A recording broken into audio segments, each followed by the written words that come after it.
Mr. Murphy, thank you so much Oh, for coming. Oh, thank and you.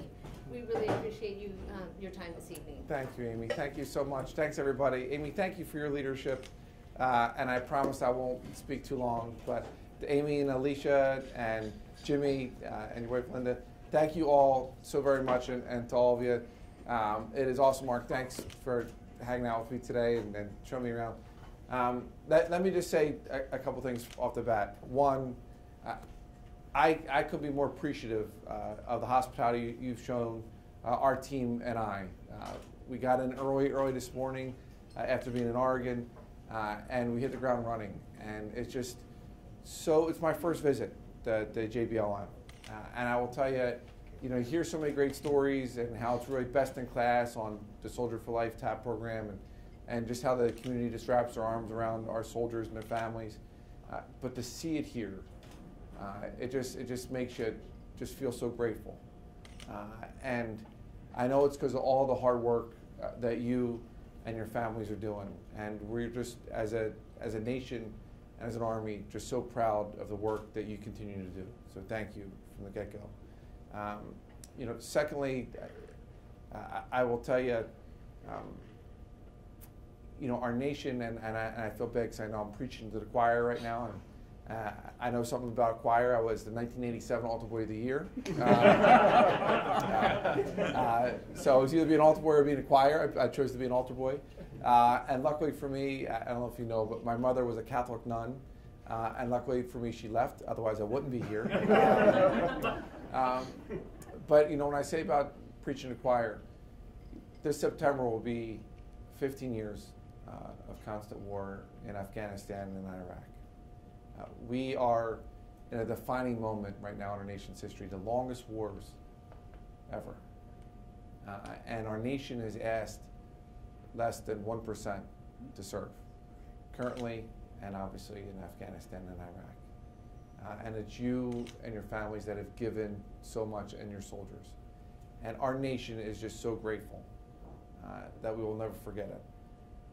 I will tell you, I wouldn't have been a member of Congress, I wouldn't have been a West Point professor, and I sure as heck wouldn't have been Undersecretary of the Army if it wasn't for my military service and that decision I made when I was 19 as a sophomore in college to join.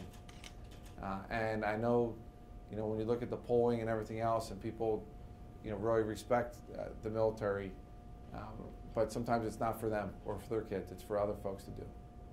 And I know when I joined, I was dating a girl at the time. It was not my wife. My wife's not here, so I can tell you the story.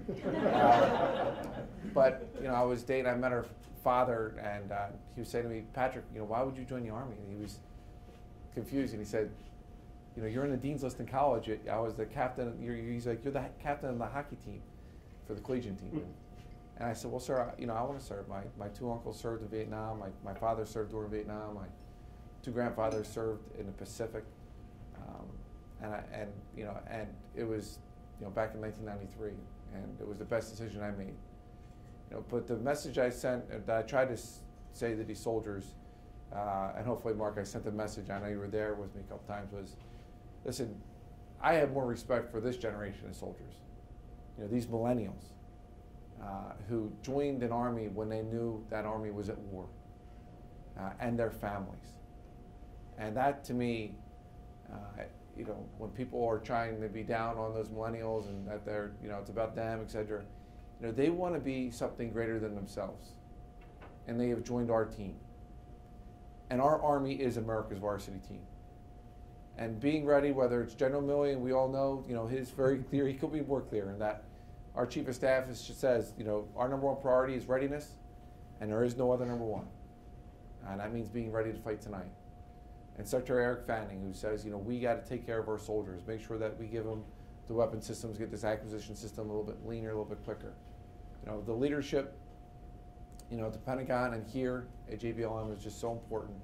But making sure that we're on point for these soldiers and their families. You are really leading the way, and we're just so grateful. I want to mention today, being with Ed to give him the Silver Star, and hopefully you know his story, Vietnam veteran. And I will tell you, being with him and his wife, Patricia, and 48 years ago, how he really came through in the jungles of Vietnam, wounded seriously, kept leading his men, and brought them home, many of them home alive. And because the unit disbanded after he was getting rehabilitation, they lost the paperwork to put him in. They put him in for a Bronze Star with Valor. And when it came across my desk this past spring, I was acting secretary at the time, and we put it up for a higher grade of the Silver Star, and he earned that today. And when I say he earned it, he earned it. But to be there, and he was there with other Vietnam-era veterans, and the message I sent to them was, welcome home and thank you. But I said to him, I will tell you, the Vietnam generation, a lot of them across this country weren't treated the right way when they came home. And I said, and they could have went and turned the other way and been salty, but they made sure our generation of Iraq and Afghanistan veterans, when we came home, that they made sure that they wrapped arms around us and our families and said, welcome home and thank you for your service. And we owe them such a debt of gratitude, because it has made us transition back home a little bit easier. So thank you for all that you do. I am so excited about going tomorrow to see soldiers. I'll be PTing early this morning, so I'm going to have one glass of wine and that's it. Don't take it personally. But I love getting out there with those soldiers.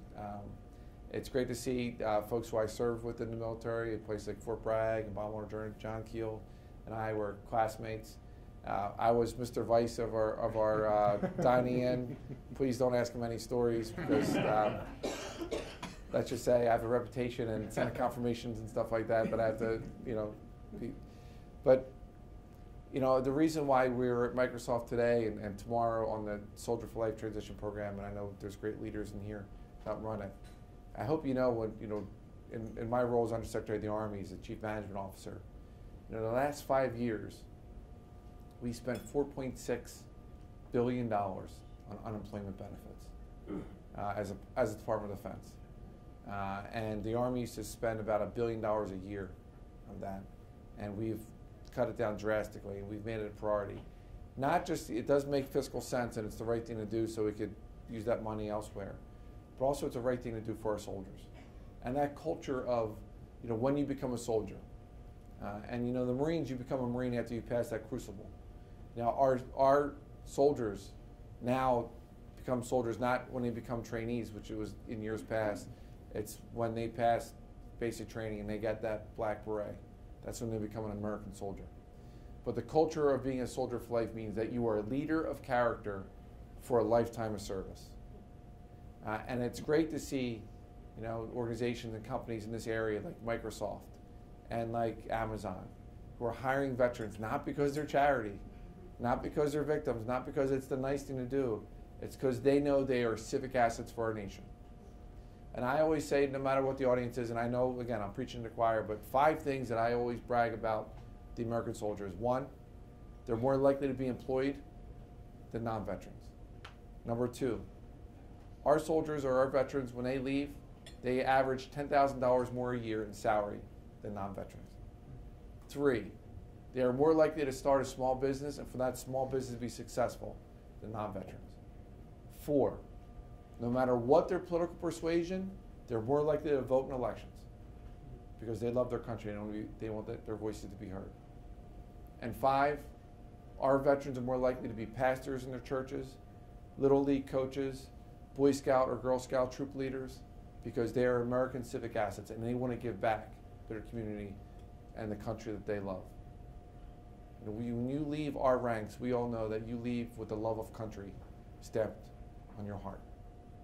And so thank you for being part of the greatest Army that we've had. And thank you for understanding that it's our duty now to make sure it remains as strong as it is, but make it even better in years to come. God bless all of you, and thank you so much for having me.